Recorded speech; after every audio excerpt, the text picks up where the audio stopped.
Welcome back to the Next Level Real Estate the Next Level Real Estate Show. My name is Antonio Levison, your host and your Next Level Realtor. Today we're going to be talking about the closing process. It normally takes 30 to 45 days to close on your home after your offer has been accepted by your seller. Okay, in those days there are things that needs to happen in order for the closing to go through and the keys to your new house to be yours. In this episode, we're going to talk about all of those things and all of those steps you need to take in order to make sure that your closing happens smoothly, quickly, and you become a homeowner. So tune in. Don't go anywhere. We'll be back after this message.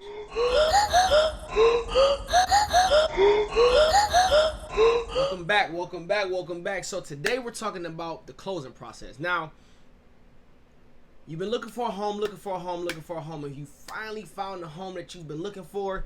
You put your offer in, your offer gets accepted, and you're excited, you're ecstatic, you're ready to move in. But there are some things we gotta do. There are a few things. Let's see, 5 to be exact. We got 5 things to do before we get into our home. So let's start off with number 1, and that's understanding your documents. So that's closing disclosures. Closing disclosures are loan terms, loan amounts, what you would pay each month, closing costs and underwriting fees, the amount of money you will need to bring to the closing table, and loan disclosures. So you need to make sure that all of those things match up. Okay, you need to make sure your loan commitment matches up, your closing commitments matches up. You need to make sure all your documents are exactly the way they're supposed to look. They said Santa Claus is making the list and checking it twice. Well, you need to check this 4 to 5 times to make sure that everything that's in those forms are correct. And if there are deadlines, you need to meet your deadlines a day or two before the deadline hits. That's a rule that I give to my clients. I need everything every deadline needs to be accomplished 1 to 2 days before the actual deadline, so we don't have any snags or hiccups. So once you get the closing disclosures, you want to go through your seller's disclosures. Every defect that the seller knows about, it needs to be in those disclosures.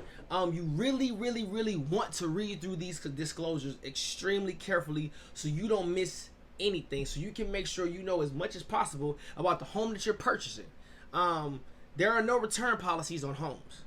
You can't have a home for 90 days and say, seller, take it back, I don't want it. When you buy it, it's yours. There's no receipts to give it back. So make sure you're going over those seller disclosures as thoroughly as you possibly can, so you don't find something later on that was told to you that you have to fix. Your title documents. So you have to make sure you get an escrow account. Your title company handles all of this. Escrow accounts, title search, lien searches on the property, the closing at the end. Your title company handles all of those things. So you want to make sure you get a good, highly recommended and good title company to make sure that all of those things happen on schedule when they're supposed to happen. And then you want to make sure you go over your initial loan application. The application that you put in to start your loan at the beginning, you want to go over that and just make sure it looks okay. Okay? Make sure everything you put in there is true, is right. If you had any changes, to see if you can make those changes and things like that. Homeowners insurance.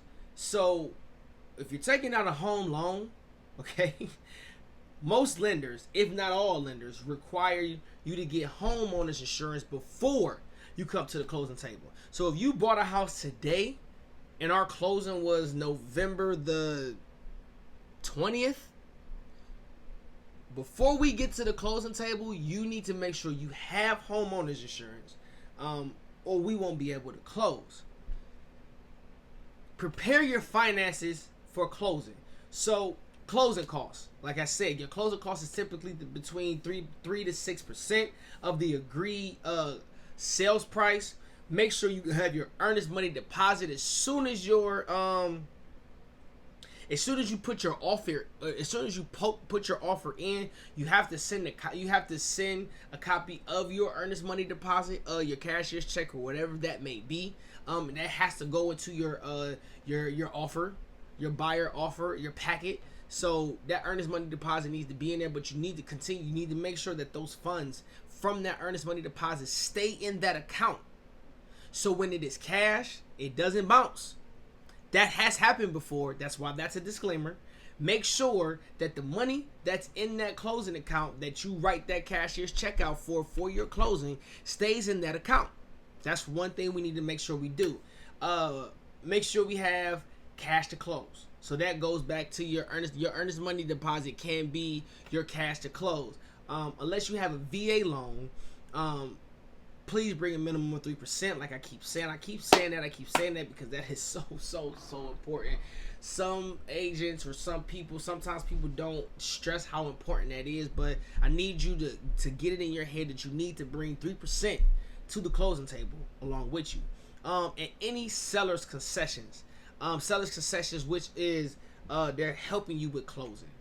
They're going to make repairs to the house before the closing that you guys agreed upon. Any type of seller concessions that's supposed to be done before closing, you need to make sure, you and your agent need to make sure that the seller and the seller's agent are doing everything that they possibly can to stay on schedule and get those things taken care of. So, what's next? You need to complete contingencies. All contingencies need to be completed. Okay? All contingencies need to be completed. Just like what was I saying? Complete all contingencies. I'm gonna just stay there. I'm not gonna say anything extra in that area. But complete contingencies are appraisals, home inspections, pest inspections, anything that have to do with inspections, radon inspections. All of those inspections are contingencies. You need to make sure, as the buyer, you get those contingencies done in the allotted amount of time, if not before. If not, you will not be closing. So if you want to be closing and you want to have your keys to your new home, make sure you get all your contingencies done on or before the deadline that they're supposed to be done. And last but not least, what you're going to do at the end of all of this, before you close, before you go in, you're going to do your final walkthrough. And when you do your final walkthrough, you want to make sure that your house is being delivered exactly as the contract states, in the exact condition. So if they say they were leaving light fixtures, if they were leaving ceiling fans, if they were leaving the refrigerator, the washer, the dryer, the HVAC system in the back, they were leaving the hardwood floors and the carpet upstairs in the master bedroom.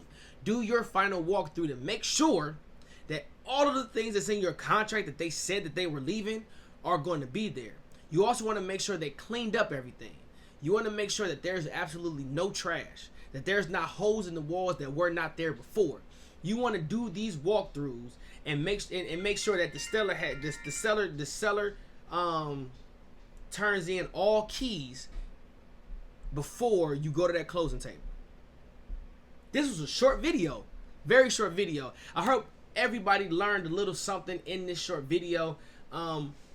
My name is Antonio Levison, your next level realtor. Remember, when you conquer the day, you conquer your life, and we'll see you at the top, because there's no place better. God bless, and I'll see you guys in the next video.